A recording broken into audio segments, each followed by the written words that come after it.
like we are going to talk about the different peoples who are like involved in the business activity and why they are important and why this is important to motivate them all, and especially the labor force, the workforce, and why it is important to motivate them and how they can influence your business activity at greater extent. So we have a topic related to O levels business book, number two, people in business. So first of all, we should understand that how an organization works.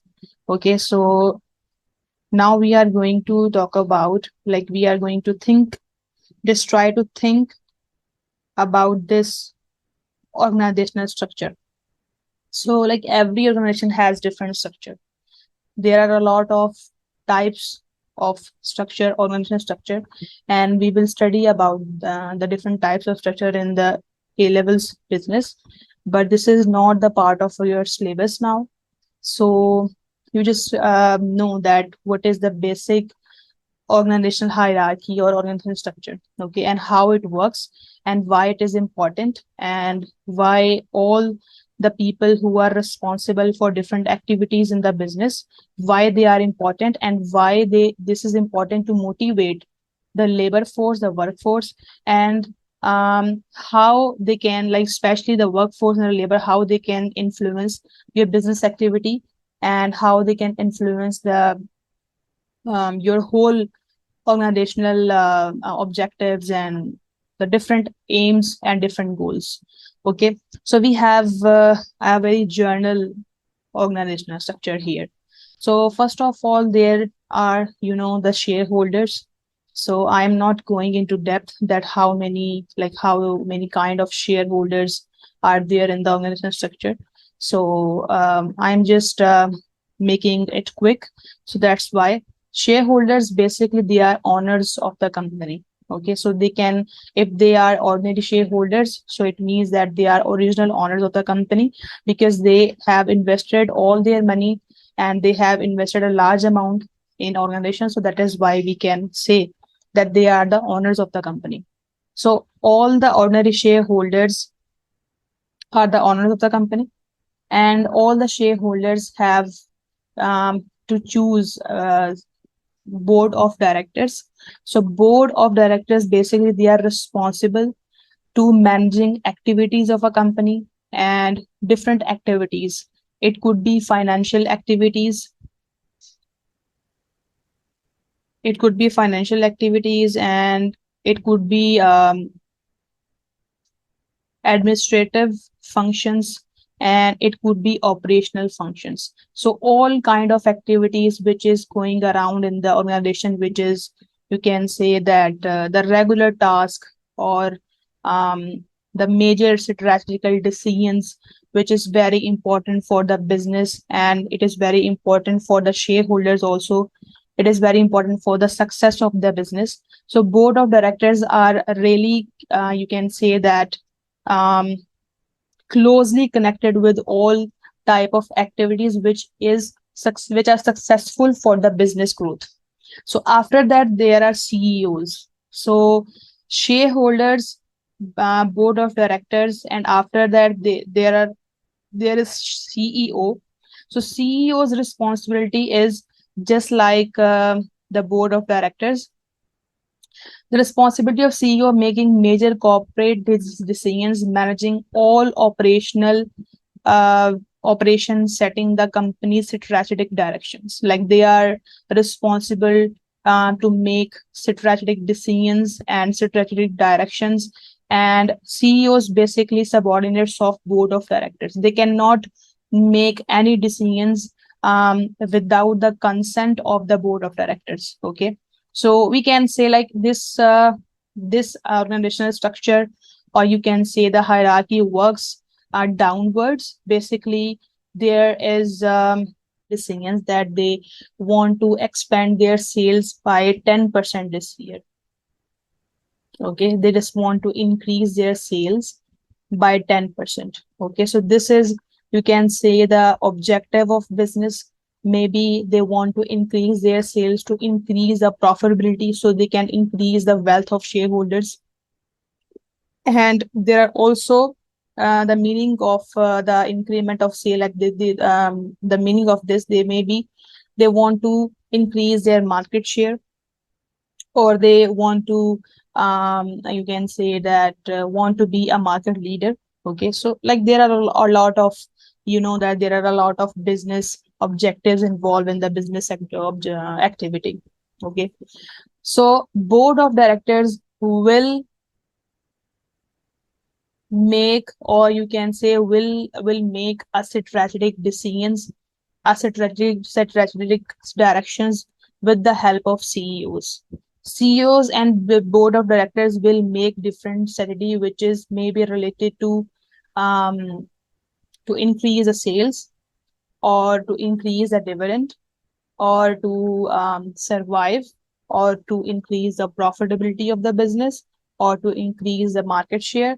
Like there are a lot of ambitions and goals a business has. Okay, so like they just made a lot of strategies for the business, and they will pass on these strategies to these managers: sales manager, administrative manager, production manager, finance manager, accounts manager. Like if they want to increase their sales by 10%, so it doesn't mean that it is only related to sales manager. No, because all the other departments, all the other managers involved in this aim, and they are involved to make happen the same. Okay. Okay, so reason why, if they want to increase their sales, so like they have to work on their product before it. Because if their product is not suitable for the customers, if their product maybe will not stand in the market in front of the competitors, so it means that they cannot achieve their sales target, which is very crucial for the business growth and to increase the profitability, whatever the decisions, whatever the aims and the goals business have. It is very important to work on your product. So that is why CEOs, like it is very important for CEO to involve all the managers in this task. Okay, so they will talk to the production manager, and production manager will um, um, maybe they are only responsible for making products. They are not responsible for marketing, or you can say that they are not responsible for the sales. They just tell you that is it possible or not to make such product which you want to make, and it will also increase your sales by 10%. Okay, so production manager has to involve in this task. So after that, if you want to increase your sales by 10%, so it means that you may need some investment, you may need some loan, because business, that always run out of cash, run out of finance. So basically, this is very important to involve finance manager also, because finance manager will tell you that is it possible to arrange a large amount of investment for this type of product or not. Or they can also, you can say that they are responsible to take out loans from the different banks. So that is why it is very important to let them know about your decisions and about your goals. Okay, so finance manager are also very important, and their involvement is very important for your business goals and your business ambitions. So after their account manager, so this, like you can say that the same work which is doing the finance team, so account managers also involved in the all functions related to the cash, and related to the investment, and related to the finance. Okay, so sales managers are also very important, because they are closely, you can say that, linked with the customers. Because if they are not, if they will not there, so it means that it will be very difficult for you to increase your sales by 10%. Sales manager will maybe research in the market, that how like which type of product is very famous between the customers. Okay. And which you can say that type of taste a customer will would like, and how much price a customer will willing to pay for this specific product. So these are all like there are a lot of research involved in this scenario. So that is why sales manager would maybe you can say that conduct a research, or there are a lot of um, there are a lot of methods to research in the market. So we will talk about the research in detail in our chapter 3. But for now, you just need to know that why shareholders, board of directors, CEOs, and different managers and supervisors, and also the laborers, why they are important for organization. Okay. So sales manager just you can say that make different decisions, and after that they will pass out their decision to supervisors, and supervisors will look out labors. Okay. So if it is about the sales manager, if it is about the sale manager, so they must have sales team. Sales team, which sales team basically have to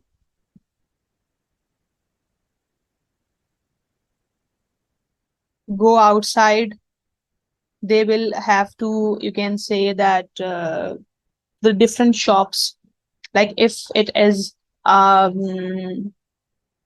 cold drink company, so a sales team is very crucial, because sales team involve very closely. They are really you can say that very they are connected with your customers very closely, other than CEOs and different managers and supervisors. So it is very important to motivate the laborers, the sales team, like these kind of laborers which are directly involved with the customers.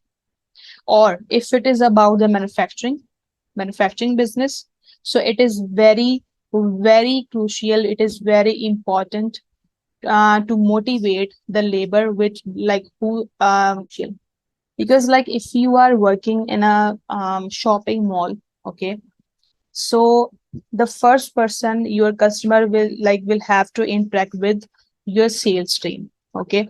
So if your sales team is not motivated, if your sales team maybe is not happy with their salary package, your sales team will not happy with their managers, so it will create a very problematic situation for the sales team, and they will not, you can say that they will not perform well with the customers. So customers maybe will not come to your shop ever again. Okay. Because sales team has to interact with your customers. Okay. So it is very crucial, it is very important to motivate your sales team. So we can just copy paste this example in manufacturing sector also. Like if you are making um if you're making any, if you're producing shoes. Okay. So like it is very important to motivate your laborers who are working in your production department. Why? Because they are totally responsible the quality of shoes which you are producing in your company. Because if they are not happy with the package, if they are not happy with the supervisors, and if they are not happy with the managers, so it means that they will not work well, they will not perform well. So because of this, your production, your output will decrease, and maybe your output will not by the customers. Okay. So that is why this is very important that we should somehow motivate the laborers. And who are the responsible to motivate the laborers? Basically, the manager, basically the department, like the HR managers. They are, you can say, HR managers are responsible to motivate the labor force. Okay. There are a lot of functions there of HR managers, but we will stick to we will stick on the motivation content because this is the main topic of this chapter. Okay. Okay. So uh, how can we motivate laborers? So here you can see like there are a lot of pictures you can see. I just pasted here. This is the organizational structure, and this is also the organizational structure. You can see there are board of directors, and they just pass their orders to their subordinates, and they have to work according to their orders. And only the upper management, the board of directors, the VPs, and the president only responsible for decision making. Employees, you can say that they are not responsible for decision making. They just have to fulfill the order of their um, the person who maybe have authority on them. Okay. So let's talk about this, that why it is important to motivate the laborers. Like if it is manufacturing sector.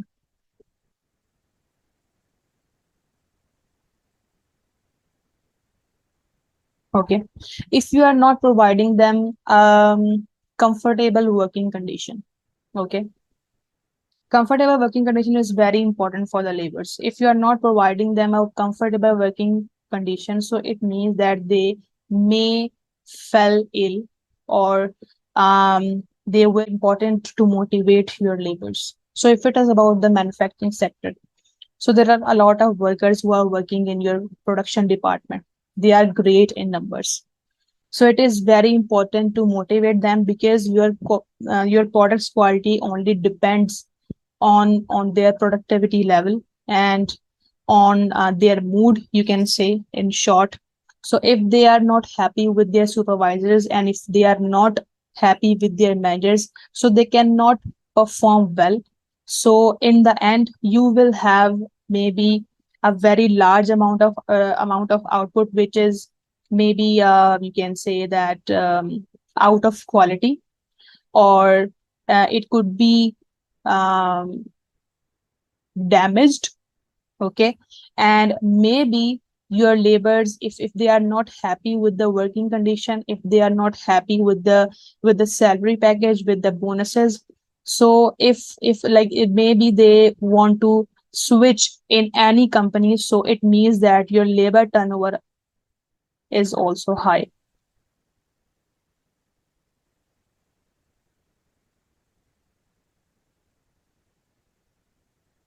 Okay. Or if you are not providing them a better working condition, so maybe they fell ill, and they will be absent more,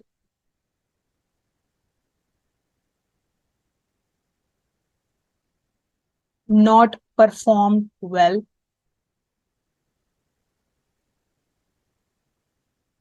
lower productivity. They will not produce. Okay. They will not produce a maximum amount of output. So it means that their productivity is low.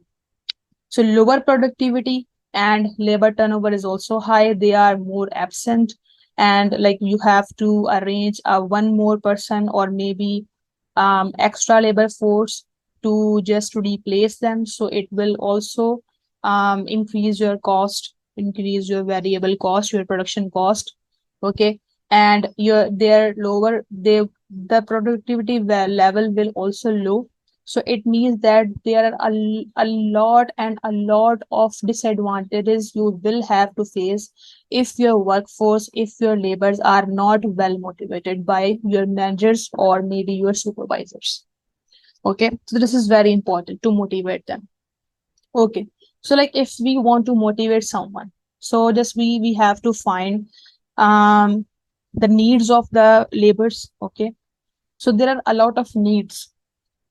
So maybe number one, there is a need of money because every person who are working in any sector is the sole purpose of the sole purpose of why they are working is just money.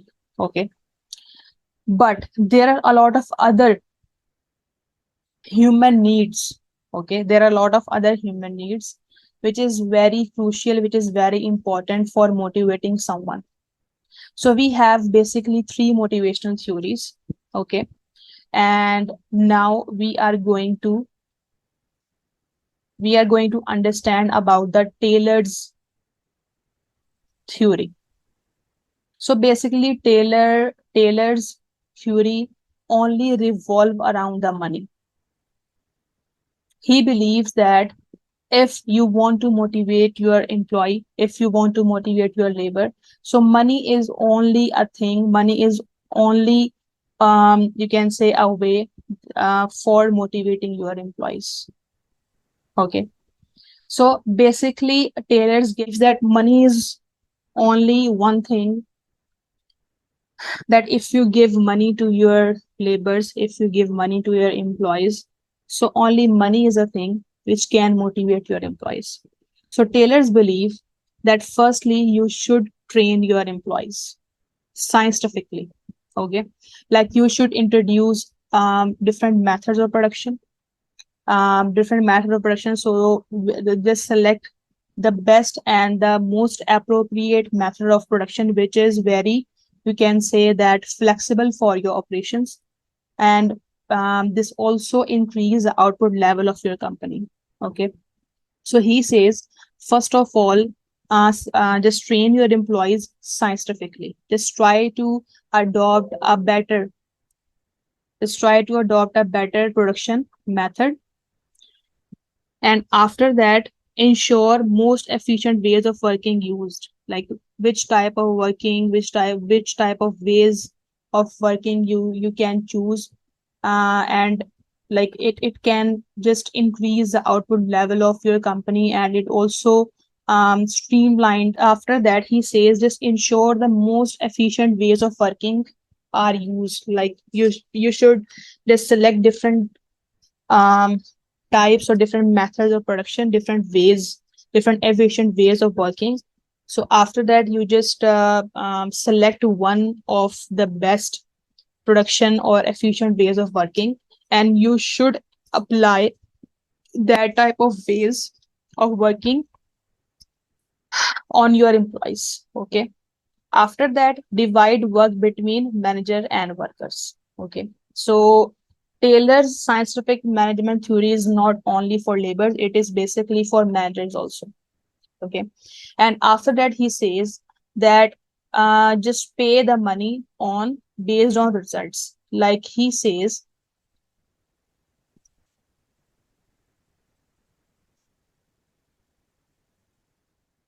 don't is just pay your employees based on their performance.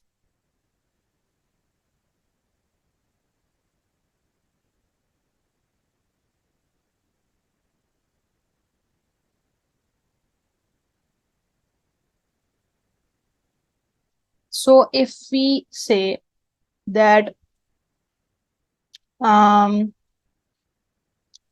piece rate or time rate,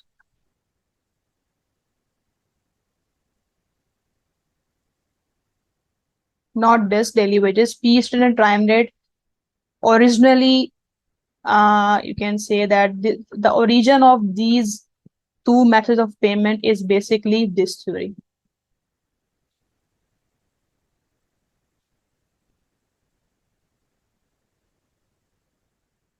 Basically, Taylor's theory is best for manufacturing sector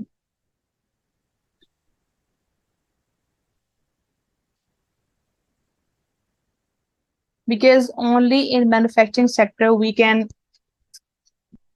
measure the performance, we can measure the output level according to the struggle or according to the work of your labors. Okay, like if a worker maybe on service sector, Okay, so this is very difficult. Okay, so this is a theory of Taylor's, and after that we have one more theory,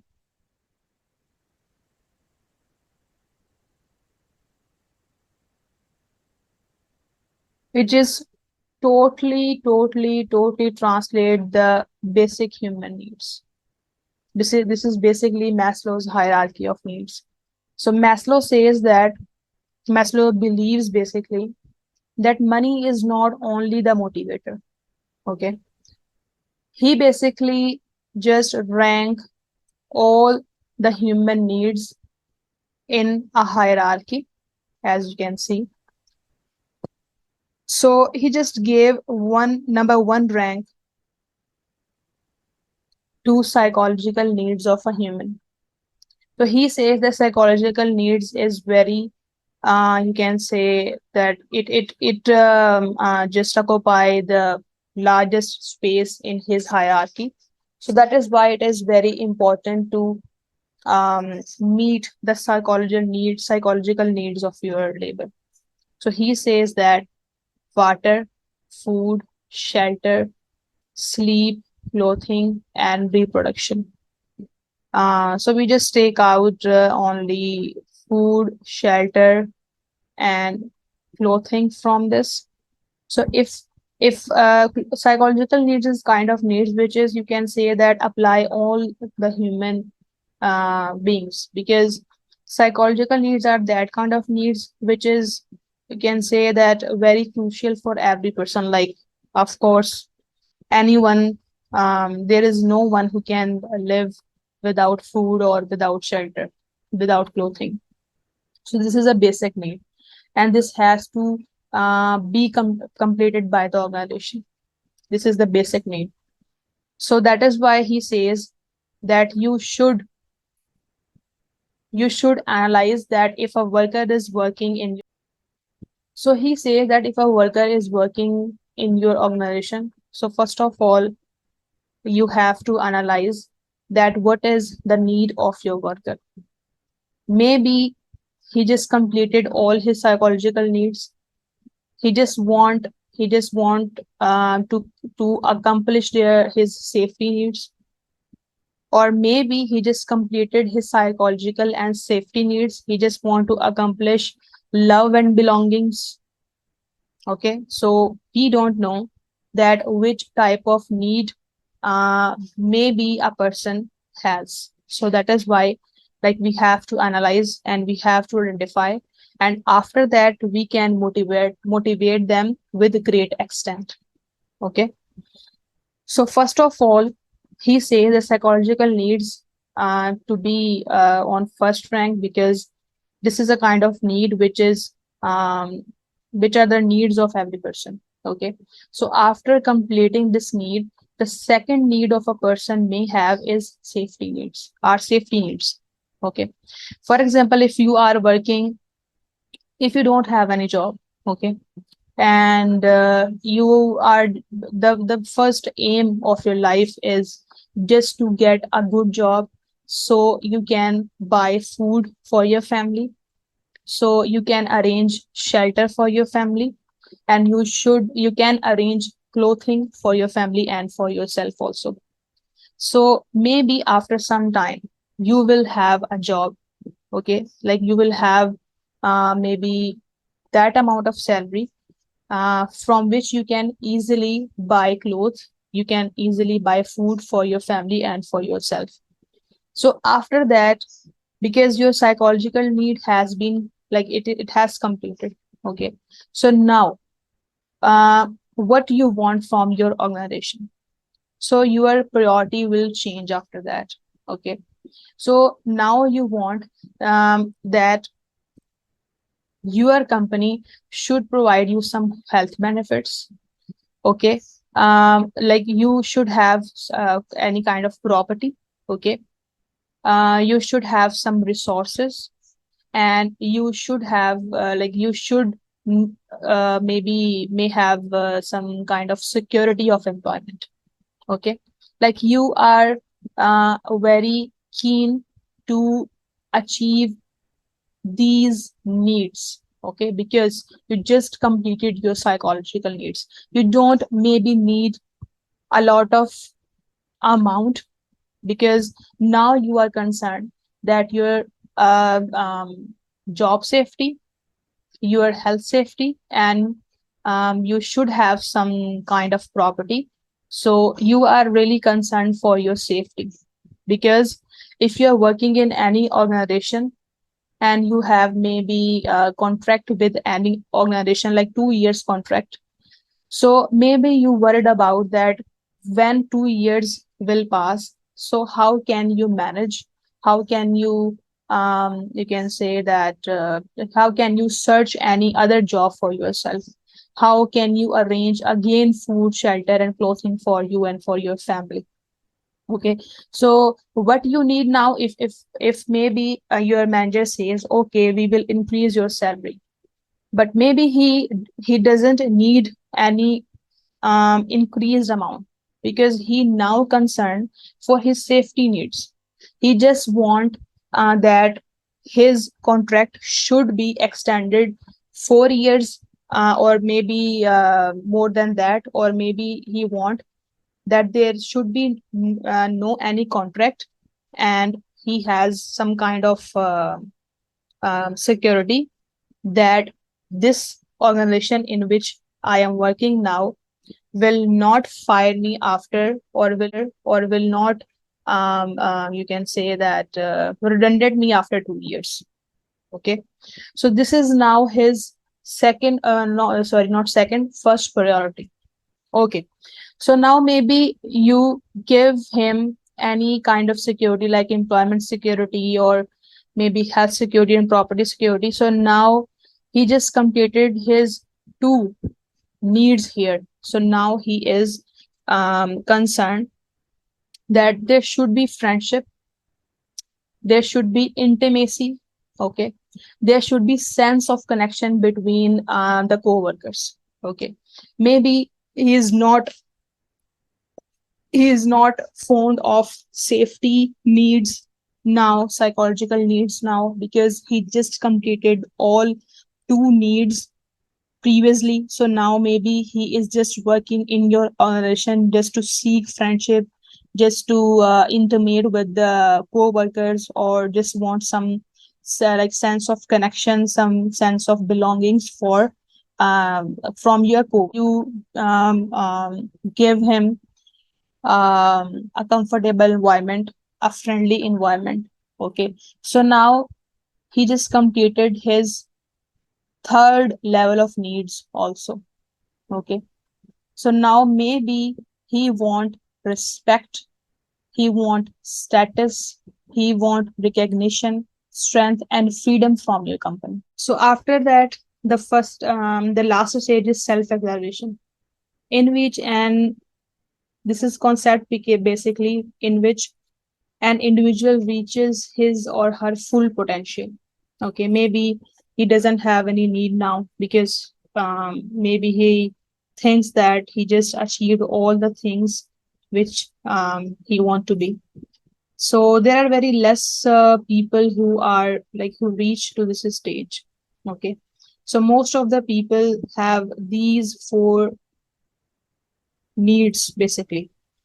So the number one rank is psychological needs, safety needs, love and belonging, and esteem, self-esteem. So you should analyze that which type of need is some safety needs. So you have to identify those needs, and you can motivate them by completing their different safety needs. Okay. Okay, so basically, Maslow's hierarchy is the best. It is this translate all the human beings' needs, and it is very, you can say that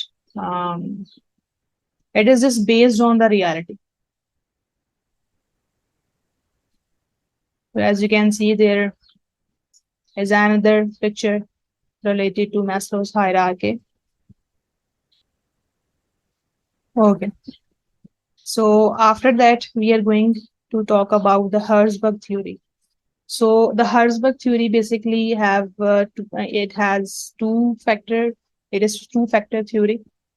So in this, he says that there are two factors of motivation. Okay. So the number one is this is hygiene factors,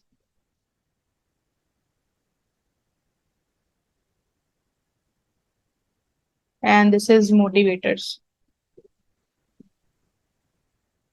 He just divide the human beings' needs into two sections, two factors basically, not two sections. So the first one is hygiene factors, and the second one is motivators. Okay.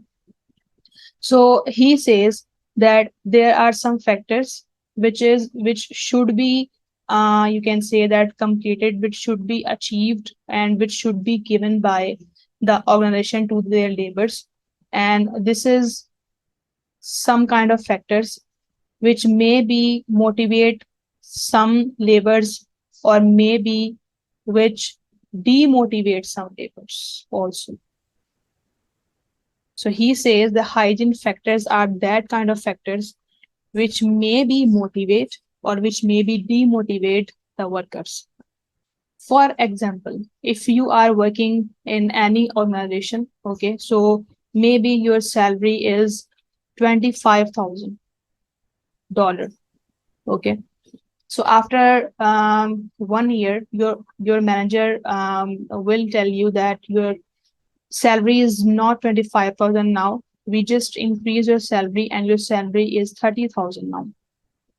So maybe you are very happy with your salary, but maybe your co-worker is not happy with his salary. He says that he is doing extra work for this company, so he deserved to have maybe more than 30,000. Okay. Like he says that he deserves 50,000 or 60,000. So maybe he's not happy with 30,000. So by increasing salary, maybe you motivate you are motivating some laborers, and maybe some laborers are not still like they are still not happy with you. Okay. So if you gave them security, like if you gave them a health security, okay. So maybe still they are not happy with this. Maybe they don't have any kind of health issues, okay, like they are healthy. So he will like they will say that why this organization gave us the security of health security. Maybe we need some employment security, or maybe we need some property. So why they are giving health security to us? We are not happy with it because we are healthy enough. We don't have any kind of disease. Okay. So there are a lot of other things like organization policies. Like if you change your time, maybe if you are working in your school and your school's head will say you that your timing is increasing by like it is increasing by 1 hour. So maybe some will happy with it that okay, we will learn a lot of things in this school. We can work with our co-workers and we can work on the projects, or like we can hang around, like we can hang out with our co-workers. But maybe some teachers are not happy with them, we're not happy with the timing. So like there are a lot of hygiene factors which maybe motivate some people, motivate some workers, or which maybe will not motivate some workers. But he says that motivator factors are that kind of factors which will definitely increase the motivation level within your workers. So he says that there are a lot of motivator factors. So the first one is achievement, recognition, growth, responsibility, advancement, and work itself. For example, you are giving any responsibility to your labor that just for now, just for this day, you have to like just control the activities which may be have been controlled by any manager. So he is not here. Maybe he is on the leave. So that is why you should and you have to carry all the responsibilities of the manager. So suddenly he will, maybe he is not, maybe he will surely happy with it, because if you are giving him some extra kind of responsibility, so it will increase the motivation level within his himself, because maybe he is now, you can say that, considered that this is kind of achievement, that he is working on the place of a manager. Okay, so if you recognize his work, okay, if you just give him any status, or maybe if you, okay, so if you recognize his work, so it will also motivate him. If you maybe just give him any other designation, okay, so of course he will happy. Okay, like there are, give any status to him, if you recognize his work, if you give any extra responsibility to him, if you create, or if you adopt, or if you just bring any kind of advancement into his work style, or into production department, so maybe he will be very happy with this advancement. But Herzberg theory says that if you want to motivate your employees, okay, so you should met hygiene factors before motivation factors can be effective. It means that you should give security, status, salary, supervision. Your organization policies should be flexible for him, okay, for him, for her, your work environment, your working condition. So all these type of hygiene, security, status, salary, supervision, your organization policies should be flexible for him, okay, for him, for her, your work environment, your working condition. So all these type of hygiene factors should be met before implementing any kind of motivator